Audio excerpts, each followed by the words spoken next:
Hi folks, Ryan Hoagland here.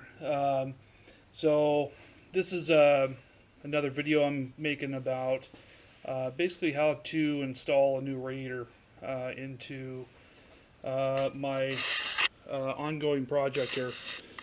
This is a 93 Jeep Grand Cherokee that I picked up for not a lot of money. It's got the 5.2 liter V8 in it. It's got a whole ton of miles on it. It's almost got 250,000 on it. It had some overheating issues on the trail the last time I took it out, and if you started working it real hard, it would start getting hot. The gauge would start creeping up, and then you'd sit there and let it idle for a while, and it just took super long for it to come back down. So I'm thinking the radiator's probably plugged up. I think this radiator's probably the original one, and that's if that's the case, then it just needs one, just for the thought of it.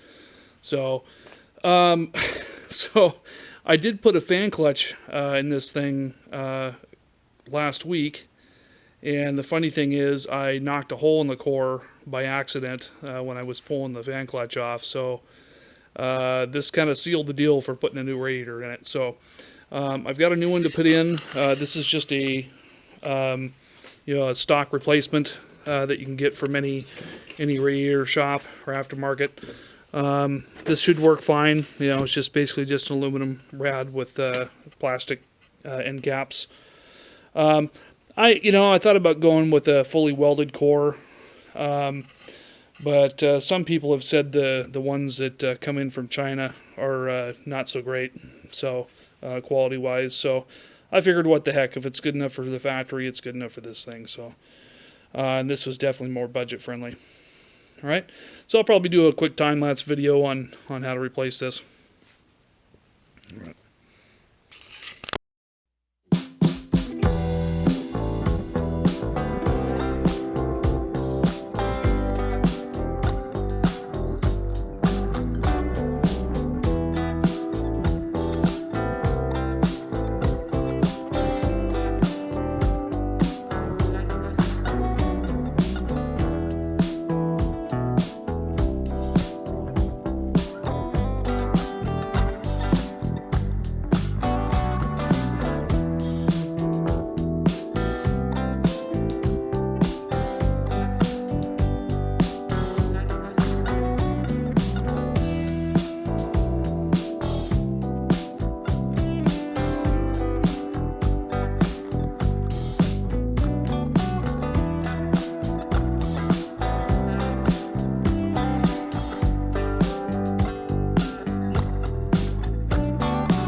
Hey folks, so got the radiator pretty much all the way unbolted, and I'll tell you, this is one of my least favorite jobs to do, not because I don't like working on cars, but because it's so messy. Anytime you do a radiator, this is usually what your floor ends up looking like. It's covered in coolant, and I laid down some kitty litter to try and soak it all up. But literally, I had the bucket underneath this thing the entire time, and it caught maybe an eighth of the fluid that drained out of it. So this is usually the way your floor is going to look. So just be prepared for it. And I ran out of kitty litter too. I've got so much on the floor that I don't even have enough. So yeah, so this is the sucky part. So anyway, got the fan clutch and the fan off of there, and the fan shroud. I pulled that out first. Because getting to the coolant drain is somewhat of an issue because it is buried underneath the steering box. And I don't want to have to take all the other shrouds off the bottom just to get to that. So once you get the shroud out of the way, you can get to the drain pretty darn easily right there. So Another clue to me that this radiator was plugged up. Also, I got the transmission cooler lines unplugged on both of them. Another clue that this radiator is plugged is that I drained this thing until it was down to a trickle, and then I pulled that lower radiator hose off, and it was like I never drained any coolant, which means that all the coolant was stuck on that side of the radiator, and probably halfway up the core, because all the fins and everything are plugged. So I'm glad I didn't cheap out and try to repair this core, because it was probably toast and plugged anyway. So anyway, that's my story. So back to the time lapse.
Hey folks, just wanted to show you something that I'm chuckling about.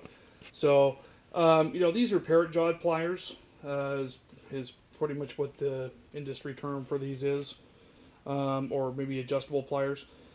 This is one of those situations where the right tool for the job was not these. These, what they call constant tension clamps, that you see on some of these radiator hoses. You see them a lot more on Fords and Chrysler products. And these guys here are notorious for being son of a guns to get back on. And the right tool for the job works well for those. It just so happens I forgot that tool at the college that I work at. And we can't even get back on campus right now because of COVID-19. So, not without asking for permission. I think going for one little tool is a little ridiculous. So, anyway, just wanted to show you that.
So, one thing, folks, if you haven't, if you do a lot of work on cars, especially if you do work with, a lot of cooling system work, I've got a tool to show you that I've had for years, and I absolutely adore it.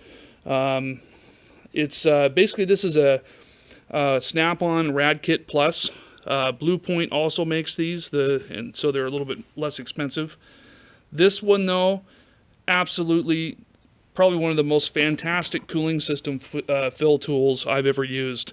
So the cool thing about these is that they'll fit darn near any radiator or degas bottle setup that you have. And what this thing does is it actually pulls the cooling system into a vacuum before you fill it. Okay? So if I put the adapter on there and this thing here, you'll use shop air on this thing, and it will basically pull a vacuum on the entire cooling system. And you'll get it down to about 25, 26 inches of vacuum. You'll see all the hoses collapse down when you do. So what this does, and it also allows you to suck the coolant, the new coolant, in once you pulled it into a vacuum. So what this thing does is it actually allows you to burp the cooling system before you even run the engine. And also, added benefit, it checks for leaks. It checks for leaks before you even put a drop of coolant in it. If you can't pull a vacuum on the system, or the vacuum bleeds off quickly, you got problems. So what this thing does is it injects air into this area here, and there's actually a little venturi in here, almost like a carburetor, and that actually allows the air pressure going by to actually pull a vacuum on this whole portion. Okay, this side's closed off. This is the inlet. Okay, so we're pulling a vacuum on this thing.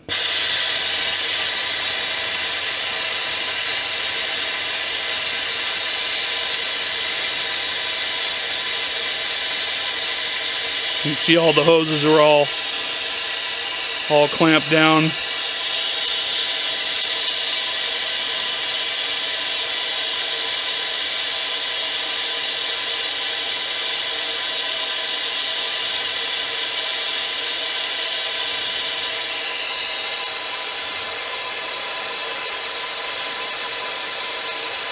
You get it as far as you can go. Looks like we're about tapped out there. You can leave everything connected. And basically what you're going to do, grab your coolant that you have. Okay, this is already pre-mixed. This is from Performance Radiator. Great place to go for a radiator, by the way, if you're in the Seattle area. And you drop this filtered hose into the new coolant. Okay, and voila, hit that, and it sucks all the coolant right into the radiator and the whole cooling system. The really cool thing about this whole deal is that this whole system is pretty much purged out by the time you're done doing this. Okay, next gallon. We may not have enough coolant. We'll see.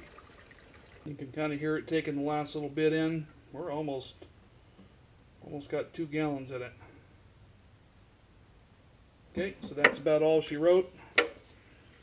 Usually I take the hose, let it drain back into the coolant bucket there. At this point, all this stuff can come back off. And the hose can come off. Like I said, I always try to drain this thing out, because chances are you're going to need more coolant to fill the overflow bottle anyway. Okay. At this point, when you're all done, usually I'll top it off. Don't forget your overflow hose. Get that back on there, and I top it off to the very top of the filler neck, because you're going to need to anyway. Okay, so we're pretty much there. That was it. Just about 2 gallons of coolant. Tell me that's not an awesome way to fill a cooling system. Okay, throw your cap back on. And usually what I do is use whatever's left over. If you have some, throw it back in the coolant bottle. Chances are you're probably going to need it. So just top that off. And I still got to get a cap for this thing. The cap is missing in action. So anyway, folks, that's it. Now this thing is completely purged out of air, and you can just go out and drive this thing right away. You don't have to sit around and wait for it to warm up. And just a fantastic way of bleeding cooling systems. I figured I'd show that to you. All right.